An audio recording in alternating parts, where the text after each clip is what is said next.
Purple Current during the Purple Hour. My name is Sean McPherson, and I let you know in advance that we have a very special guest today, one of the coolest bloggers in the Prince universe, and besides for Prince's channel, actually the most popular video blogger on the subject of Prince. I'm so awesomely excited to welcome Prince's Friend to the studio. Prince's Friend, how are you doing? I am doing wonderful. Thank you for having me. This has been amazing already. Just this day has been amazing.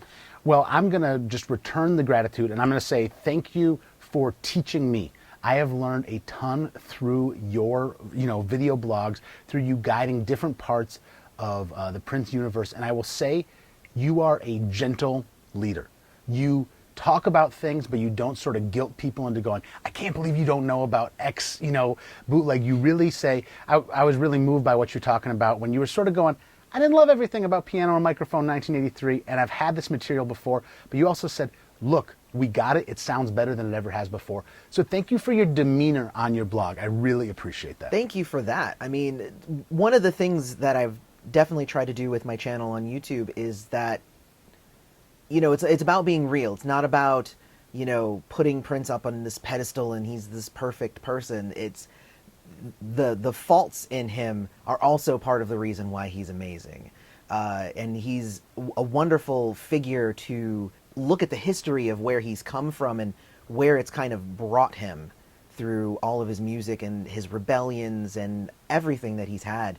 And I try to not sugarcoat anything. It's not, all sunshine and rainbows in Prince land. There were wonderful things that he did, and then there were things that weren't that great. And I think that by looking at both aspects of Prince, you're going to get the full picture. And that's part of, you have to be able to identify the problematic things and the things that you love. And that's how you're able to then really appreciate that thing, is like, yes, I know my favorite cup has a chip in it, But it's still your favorite cup. But it's still my favorite cup. I love the imagery, and you just mentioned wanting to sort of not put Prince on a pedestal. And I think that kind of relates to why you go by the moniker Prince's Friend, because of Prince's desire to not put his fans at a distance. Is that kind of the concept? Definitely. Let's talk about the elephant and flower in the room and explain to me why you go by Prince's Friend. I go by Prince's Friend, and I've used my name here and there, my actual name, but I do go by Prince's Friend because it's not, first off, because it's not about me. This channel isn't really about me. Yes, I am the one kind of guiding the material, and I'm the one creating the videos and whatnot. But it's about Prince. And there was the point in his history where I was the biggest into him, where I got brought in and I became, the Prince friend that I am today, is where he stopped using the word fan. Because it was short for fanatic, and lots of negative connotation with that, and he started calling us friends. So I've always called myself Prince's Friend. I've always called myself Prince's Friend before I even had a channel. And now I've been, getting all of these people who are now calling themselves friends. And I know that many people have kind of switched over to fam. So we're not fans, we're fam. But friend feels more comfortable for me. It's sort of like, because it doesn't assume quite that level of familiarity. Sure. Because I am definitely Prince's friend. I love him, and I am there to applaud everything that he does that's amazing, and I'm there to say, hey dude, that part wasn't that great. Like if it's family, it's like your mom has to love everything you do. Like then it's like a whole other thing. I love the logic. You are tuned into Purple Current during the Purple Hour. I am talking with Prince's Friend. Now you curated this entire list of music, and you are a font of knowledge and enthusiasm about Prince's catalog. Let's talk about this first track, Rock and Roll is Alive. What do you love about that particular tune? The greatest thing about Rock and Roll is Alive, and it lives in Minneapolis, is just that it's, first off, it's rockin'. Second off, it's one of those tracks that Prince did what he does so well, and that's he kind of gives everybody in the band kind of a highlight. Yes, there's 2 guitar solos, but there's also a keyboard solo. There's also an organ part, and then everybody kind of gets their own spot to really get highlighted. I also love it just because of the energy, and that's why I wanted to start off the playlist with, I wanted to start it off super high energy. Well, you succeeded. It is a monster of a track, and so glad to have it on this playlist, and so glad to have you here to be chatting about Prince. We're going to chat much more as we go through this hour, but you also especially want to focus on this particular track off of Graffiti Bridge. So what did you want to highlight about the tune Elephants and Flowers? So Elephants and Flowers, the reason why I wanted to really highlight it is because I'm a lot different than other Prince friends that are out there, where they got in during 1999 and Purple Rain, and, you know, I was like 6 or 7 around the time, so, you know, it wasn't really my thing. But Graffiti Bridge was my album. That was the album that got me. Elephants and Flowers was the track that I was listening to the album, and it got to Elephants and Flowers, and I'm like, this is my dude, because this song is so good. And it has just the right amount of sexiness and celebration of life and rock, and also it's very funky, and it just has all of the perfect elements kind of all together that make it just such an amazing song. But this was the one, like, that was the song that hooked me and made me start listening to everything with a perceptive ear. It's always good to go back to what got you into a particular artist, and especially an honor when somebody has dedicated so much of their life to, you know, sort of tracking the progression and the career of Prince. So Prince's Friends pick, here's Elephants and Flowers on Purple Current. It's Purple Current. You are tuned in during the Purple Hour, a full hour of Prince every weekday from noon to 1. Today we have a very special guest. I am joined in the studio by Prince's Friend, an incredible YouTube channel hoster in the Prince universe. Prince's Friend, thank you for being here. Thank you. This whole playlist today has been curated by Prince's Friend, including that track, She Loves Me for Me. So what made you pick that particular track off the Rainbow Children? So, first off, the entire Rainbow Children album is amazing.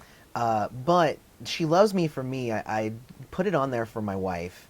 That was one of the songs that I put on a mixtape for her when we were dating, and I was just like, I have chosen you like a Pokemon. And I decided, I was like, I played that for her, and she fell in love with the song. If it comes on, we sing along, we sing, you know, sing together to it. It's one of those songs that, like, it always just brings me joy to listen to that song. Is the Rainbow Children Prince's most joyous album? I would agree. I would say, yeah. Honestly, it has so much joy in it. Even the kind of, like, you know, more kind of darker tones that are in there in some of the tracks. It's never about kind of dwelling in that. It's more about, you know, bringing you up from that. It's again, like I had said earlier, kind of like identifying those things and using it as a way to kind of uplift everybody. I wanted to ask you a question about that particular era surrounding the Rainbow Children, which for me as a live musician, I'm a bass player. And for some of the stuff from maybe like Rave, Unto the Joy Fantastic, that era and things like that, the combination of incredible instrumental work, but also a lot of technology, a lot of synths, a lot of drum machines, I kind of checked out for a little bit and wasn't falling in love with all of that work. And something about the Rainbow Children and John Blackwell coming on, and particularly the song The Work, and this sense of kind of a return to funk fundamentals, maybe even more fundamentally funky than any of Prince's work, even to the beginning of his career. It drew me in, and I felt affirmed when I was watching a video on your YouTube channel where I heard all these different Prince experts breaking down the drums, the different drummers that Prince had.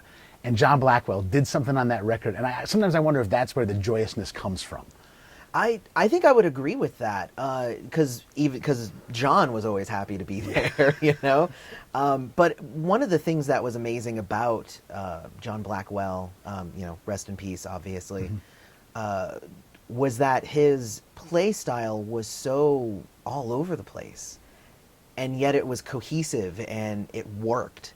And that was, honestly, I think that was part of what Prince was bringing into his music around that time. It was kind of an organized chaos, if you will, that made it that much better. And again, like you're throwing in like the amazing bassists at the time, and the amazing vocals that he was putting on, but also his background singers, and the Rainbow Children.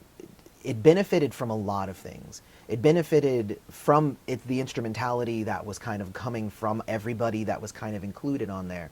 But I think it also came from where Prince was in his own spiritual journey. And that was like, I think that was almost where he was at his most happy. Because you can hear it. You can hear in Prince's music how he feels. And there was not, I can't even imagine that there was a lick of negativity on that entire album. The whole thing was just like this spiritual, joyous thing. And that's why I listen to it a lot still today. Like there are some of his albums that, they come up every so often in my rotation, but Rainbow Children always has a spot. You're listening to Purple Current. I am chatting with Prince's Friend. And Prince's Friend, you have been an absolute asset for me in my journey to discover more about Prince's catalog. And I love what happens on your YouTube channel. But there's some folks who sadly are not familiar yet with what you do. So what happens over at Prince's Friend? Tell me about the whole project. So Prince's Friend actually started about 2 years ago. I started the channel about a month after Prince's passing, where I kind of just jumped on and I started sharing footage and stuff that I had, and then of course all of that stuff got taken down because that's how YouTube works. Yep. And then I just started sharing, and then I started sharing what was my first concert experience and why do I call myself Prince's Friend and what do I feel about this album. I started this what I've called the Purple Journey, where it becomes where I'm reviewing Prince's albums in order.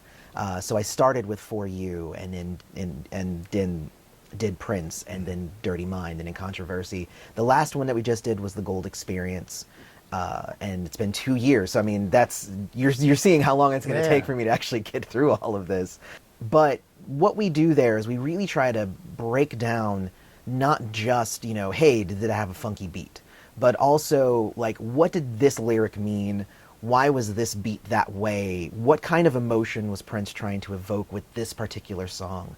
And we have a lot of fun going through, obviously, and doing the Prince reviews. We do review other artists, but mostly it's from the standpoint of a Prince friend. Like Prince taught us a lot about music, and I take those lessons and I apply them to other artists, and I say, hey, like, this artist isn't very much like Prince, but kind of still evokes a lot of the same stuff. So you might want to listen to them. I try to turn people on to other acts that they might not have heard before.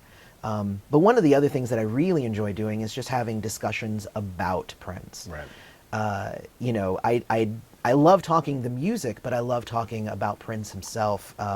One of my more recent videos that I did one that was called Prince and the Internet, and it was all just a kind of conversation about where he kind of began, where he started getting into the internet, where the internet sort of started to become the double-edged sword that it was for him. And I try to make it easier for people to understand why Prince made the decisions that he did. Obviously, they're all subjective. These are all my thoughts on it, but it's not coming just out of nowhere. I've been observing it my entire life. I got into Prince at the age of 11.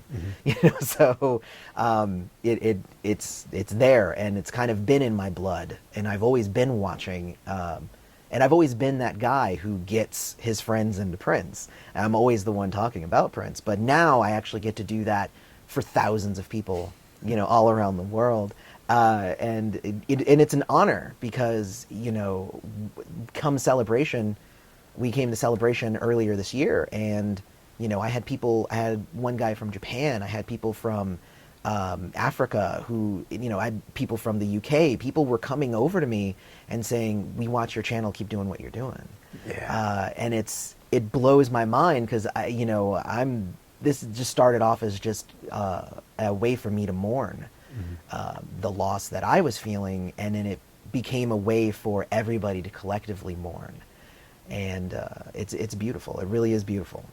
Well, it's a beautiful channel, and you know I didn't bring you on to Purple Current for me to just go awesome job, awesome job, awesome job, but but I do want to recognize that the conversations that we have on Purple Current, bringing in people like Bobby Z, bringing in people like Morris Hayes, the conversations that you have on your channel, where even if you got your associate in Minneapolis, Stone, talking with the woman who did the artwork for Love Sexy, these are these moments where it truly does enrich the experience of being a fan, and it fills a little bit of the hole that happened when the fact that Prince is no longer active. He transitioned. He's not with us.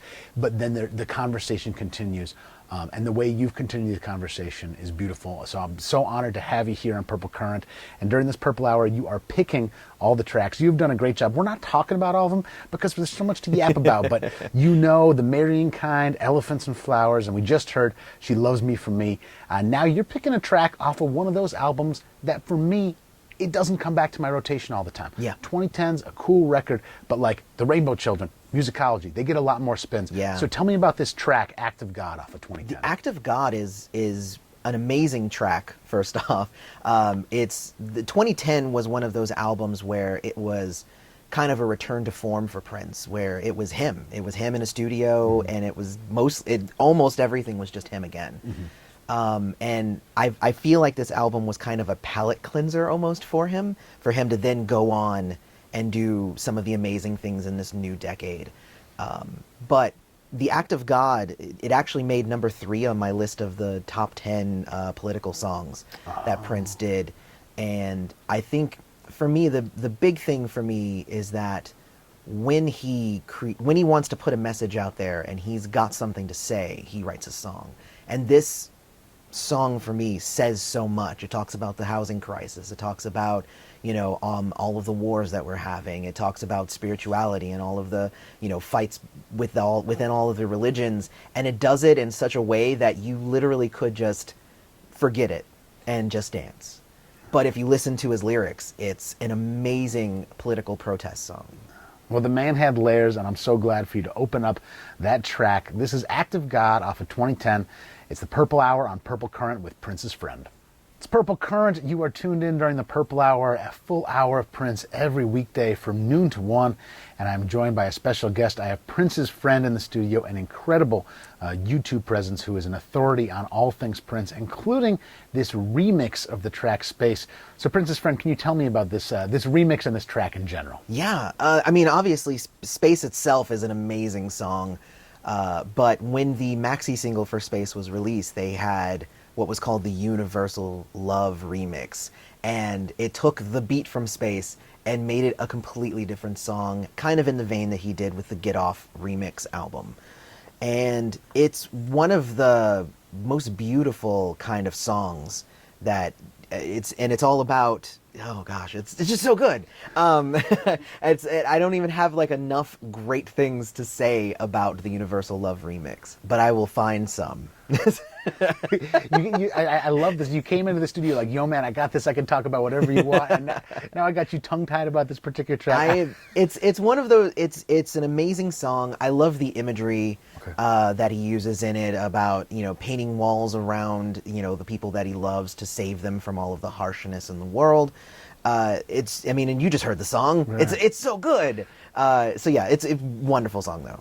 What is, if you're just thinking about like absolute essential remixes, which is in some sense an oxymoron for a lot of artists, because a lot of times remixes are like, oh, well, you made the drums louder and here you go. But like Prince, they were works of art. Like, what are some of your favorite remixes, period, from the Prince catalog? I'd say, definitely Violate the Organ Grinder, which was an amazing remix, different version of Get Off. But again, it was another example of where it became its own song. I was really a big fan of Beautiful, which was a specific remix of The Most Beautiful Girl in the World. I really, really dug that. That's 2 examples. Yeah, no, that sounds good. And the Get Off stuff is so central. It's really hard to get better than the Get Off stuff. It really is. Before that remix of Space on Purple Current, we heard Wall of Berlin off of Lotus Flower. So tell me about Wall of Berlin and what you like about that track. The reason that I wanted Wall of Berlin on here, it made my top list of guitar solos in terms of Prince's career. And it's because it's so different than every other guitar solo that he's done. A lot of them, they start off with the long note and then go into the thing. And this was just so fast that it was so different that it's one of those really kind of understated songs. Not understated, that's the wrong word. Where not a lot of people talk about it. Oh, underappreciated? Underappreciated. Yeah. That's a good word. There's an underword out there. It's a different word. Underrated. It's an underrated song. That not a lot of people talk about it, but it's danceable and it's rocky and it's pretty punk. You know, it's really fast guitar and I loved his approach to that. Spectacular. You are tuned into Purple Current. I am sitting with Prince's Friend, and this is a curated list of tracks chosen by Prince's Friend, who has been such a good guide to me as I've been digging deeper into Prince's music. Your YouTube channel is just a go-to location. Also for a community vibe. You sometimes bring together a whole bunch of Prince thinkers, Prince authorities from all around the world, and as opposed to talking like hoity-toity academics, you talk like hardcore Prince fans. Yeah. And I love the way that you've spoken about the best bassists in Prince's sphere. I love that you've talked about the best drummers. Can you tell me about some of the other people in your world of sort of Prince authorities that you really, sort of your go-to people as you're creating content? Sure. I mean, so first off, thank you for thanking me. I guess that's weird. You're welcome. It's one of those things is whenever I see a comment on one of my videos that says, wow, I really get this now. And I appreciate Prince more now because of what you've said. That's one of my, like, it always blows me away every time I'm able to help somebody appreciate Prince's music more. In terms of other people who are kind of in, you know, my realm of music, there's a lot of different Prince YouTube channels out there. It's not just me. There's one called Peace Love. She's all about preaching about Prince's positivity. And she is one of those people who likes to talk about, you know, what happened and investigate. And, you know, she's, you know, Junior Sleuth. I really love her channel. There's also the Night Child, who was doing Prince reviews well before Prince had actually ever passed. And he does amazing things. But what he's been doing recently is doing surveys and asking questions and then sending all of that information to Prince's estate and hoping that we'll be able to collect all of this information from all of the friends that are out there and send to them and say, this is what we want. You know, don't treat us like we're the enemy, treat us like we're a resource. Because we are. Like, you know, whenever I'm on YouTube and I get, you know, a copyright, you know, claim on one of my videos, I'm like, you know, you're hitting me because I'm sharing this snippet of a music. I'm not like sharing the whole song, but I share a snippet, and I get so many people who are like, I've never heard of that song before. I'm going to go buy it right now, you know. And it seems like I'm there to be a resource. I want people to go out and buy Prince's music, you know, before and his posthumous albums, you know. Yeah, I did a review of The Piano and a Microphone 1983, and, you know, it wasn't glowing because, you know, I try to keep it real. Yeah. But I also say in the video, we have to support this so that we continue getting more. And, you know, it's a first swing and it was a little bit of a miss, but hey, you know, it'll work.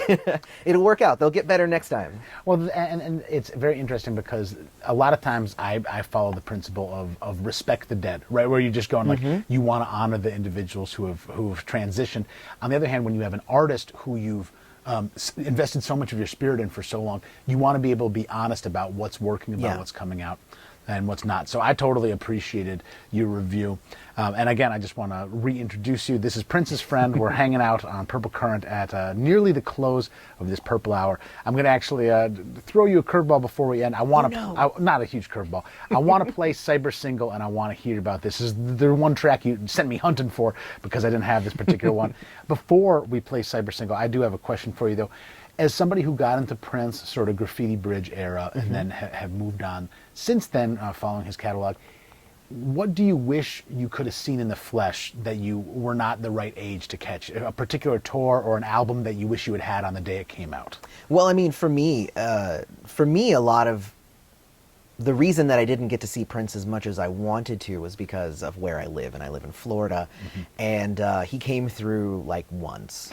And that was the time I saw him. So, otherwise, I would have to go out of my way, and I was married, and I had kids, and, I was doing the family thing. And at that time, I was content to just listen. And I was always like, but it's okay, because, Prince will always be around. I'll go catch him the next time, and, that was part of, like, I took a picture of my face when I heard the news, and I just wanted that really super sad, tears all up in my face, picture for posterity, so I can always look back at that and be like, yeah, that's what that's what it did to me.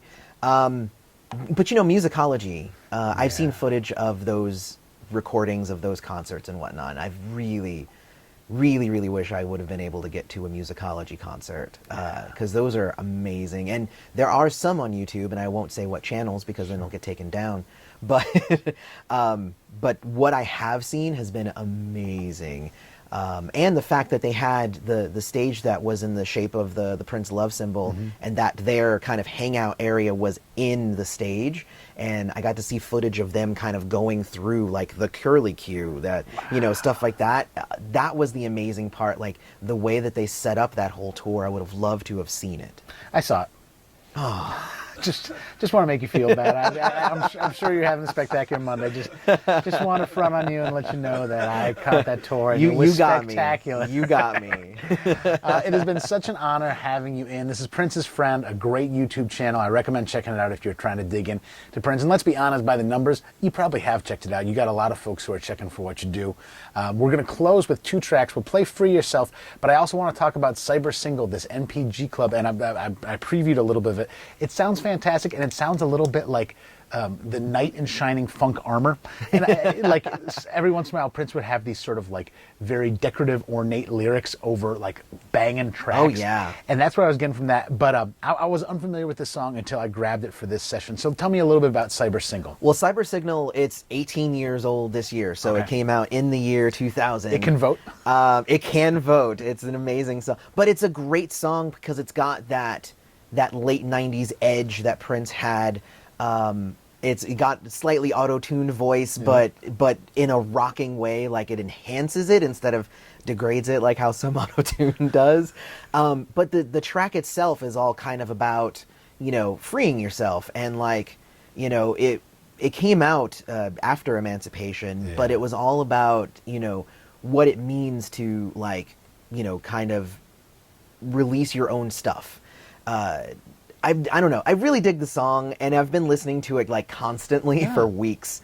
And it was another one of those, like, it has to be on here. Like, if I get the chance to curate a list, Cyber Single has to be on there, because not only because it's a banging track, but also because I feel it is my my duty to share songs that people might not have heard before, and illuminate them to a side of Prince that they might not have known. And that is part of my goal here with Prince's Friend, the channel, and with like my place here on Earth. Like, again, even before my channel, that was me. I was sharing Prince's messages and his music with anybody that I could find that would that would sit down long enough for me to yell at them and be like, "You should love Prince." Well, you did your duty today, because you turned me onto this track and a lot of other people as well. Prince's Friend, thank you for coming by the studios of Purple Current today. Thank you so much. We'll close off this Purple Hour with Cyber Single on Purple Current.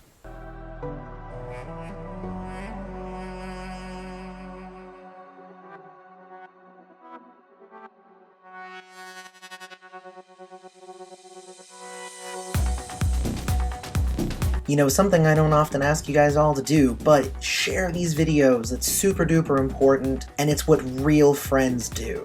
So share these everywhere, and we can keep growing this community, and I'll see you in the next video.